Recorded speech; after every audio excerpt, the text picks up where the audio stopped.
Normal आदमी का फिर से नहीं हो रहा है। ये आगे ही नहीं बढ़ता, 3 हो गए। तुमको लगता है मिलेगा ticket? 33 seat. No confirm berth नहीं है ना, कंफर्म मतलब इनसफिशिएंट नंबर ऑफ ये। बस यही हाल है अपने इंडियन रेलवे का। आदमी एक्स्ट्रा टिकट देने को, एक्स्ट्रा पैसा पे करने को तैयार है।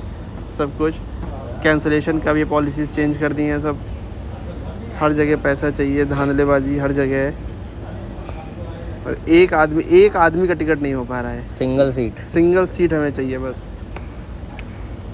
रिग्रेट। ये जो बड़े बड़े मंत्री और नेता बैठे हुए हैं ना, ये बस यहाँ धांधलेबाजी करने के लिए ही बैठे हुए हैं और इनका कोई काम नहीं है। सिर्फ मिडिल क्लास आदमी से पैसा लूटना है और अमीरों की जेब में डालना है, यही इनका काम रह गया है बस। अबे कितना पैसा लोगे भाई? तुम्हारी इंडियन रेलवे हमेशा से घाटे में ही रहती है।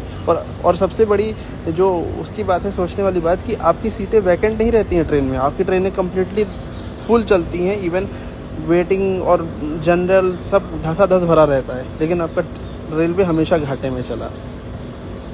रेलवे का टिकट एक टाइम पर सबसे सस्ता हुआ करता था। आदमी रेलवे को सबसे ज़्यादा प्रेफर करता था क्योंकि उसका ट्रैवल सबसे ज़्यादा सस्ता होता था।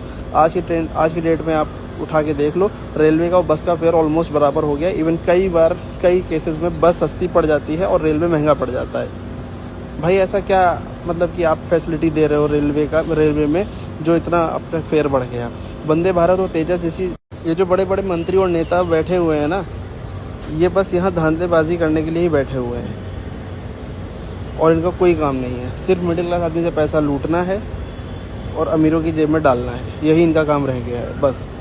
अबे कितना पैसा लोगे भाई? तुम्हारी इंडियन रेलवे हमेशा से घाटे में ही रहती है। और सबसे बड़ी जो उसकी बात है, सोचने वाली बात, कि आपकी सीटें वैकेंट नहीं रहती हैं ट्रेन में। आपकी ट्रेनें कम्प्लीटली फुल चलती हैं। इवन वेटिंग और जनरल सब धसाधस भरा रहता है, लेकिन आपका रेलवे हमेशा घाटे में चला। रेलवे का टिकट एक टाइम पर सबसे सस्ता हुआ करता था। आदमी रेलवे को सबसे ज़्यादा प्रेफर करता था क्योंकि उसका ट्रैवल सबसे ज़्यादा सस्ता होता था। आज की डेट में आप उठा के देख लो, रेलवे का और बस का फेयर ऑलमोस्ट बराबर हो गया। इवन कई केसेस में बस सस्ती पड़ जाती है और रेलवे महंगा पड़ जाता है। भाई ऐसा क्या मतलब कि आप फैसिलिटी दे रहे हो रेलवे में जो इतना आपका फेयर बढ़ गया? वंदे भारत और तेजस जैसी ट्रेनों में खाली नाश्ते के अलावा और कांच की बोगियों के अलावा आपने क्या उसमें ऐसी फैसिलिटी बढ़ा दी है? मैं वंदे भारत में भी रिसेंटली ट्रैवल किया हूँ।